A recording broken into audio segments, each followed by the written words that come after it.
राम राम।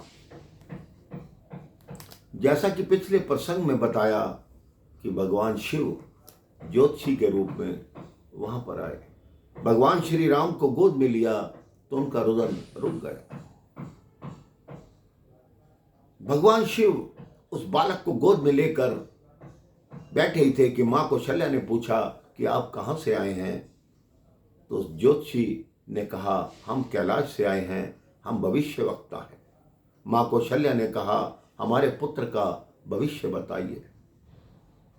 तब भगवान शिव ने बोलना आरंभ किया, तुम्हारा बालक बहुत तेजस्वी होगा, यशस्वी होगा, धर्म का पालने वाला होगा, मर्यादा का पालने वाला होगा। एक दिन एक साधु आएगा, तुम्हारे बालक को ले जाएगा।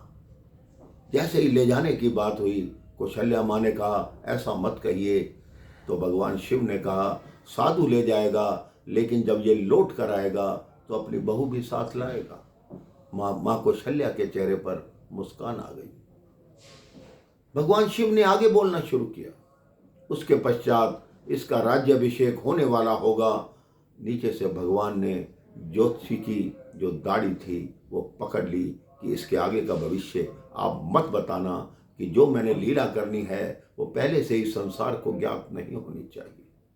भगवान शिव दर्शन करके चले गए। काकभुशुंडी जी को चलने को कहा। काकभुशुंडी ने कहा, नहीं, मैं यहीं रहूंगा। कौवे के रूप में काकभुशुंडी जी वहीं रुक गए। काकभुशुंडी जी के मन में भी एक बार आया कि ये कहां से भगवान हो गए। काकभुशुंडी के मन में जो शंका थी उसको मिटाने के लिए भगवान राम, जिनके हाथ में रोटी का एक टुकड़ा था, वो कौवे रूप में उस टुकड़े को उठाकर ऊपर चले। तो भगवान राम ने अपना हाथ इतना बढ़ाया कि तीनों लोकों में घूमते हुए भी काकभुशुंडी बच नहीं सके। भगवान राम ने उनको पकड़ लिया। तब उन्हें समझ आया कि ये बालक नहीं, वास्तव में ये ब्रह्म है।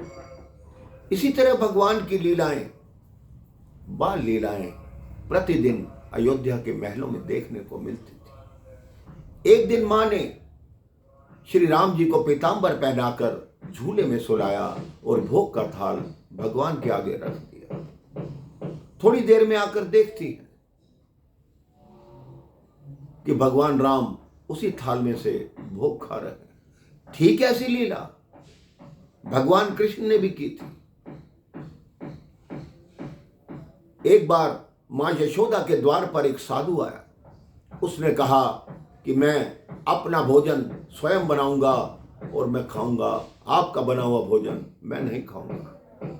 उस साधु ने अपनी रसोई बनाई, साफ किया, अपना भोजन पकाया।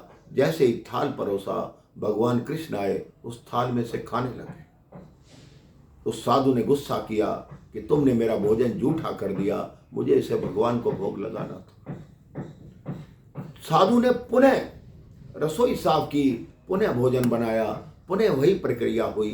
भगवान कृष्ण आए, थाल में से खाने लगे। अब साधु बहुत क्रोधित हो गया। जब 3-4 बार ऐसा हुआ तो साधु ने गुस्से में कुछ कहना चाहा।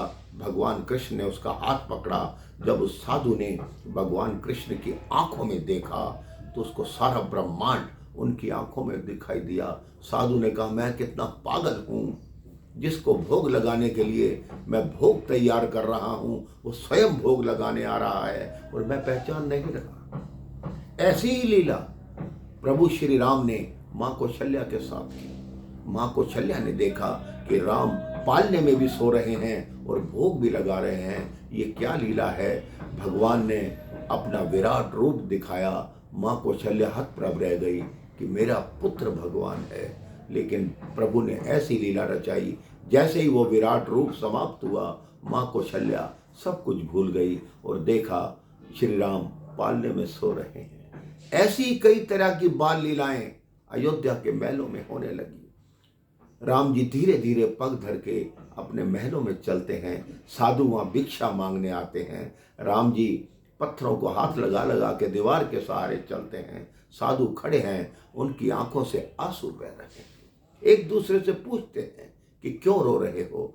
साधु कहते हैं, काश हम पत्थर होते जिन पर प्रभु राम हाथ रखकर चल रहे हैं। माँ कौशल्या देखती है कि मेरे बालक को ये नज़र ना लगा दें, वो श्री राम जी को काला टीका लगाती हैं, उन्हें उठाकर महलों के भीतर ले जाती हैं। यही होती है माँ की ममता, यही होता है माँ का प्यार। राम राम, जय श्री राम।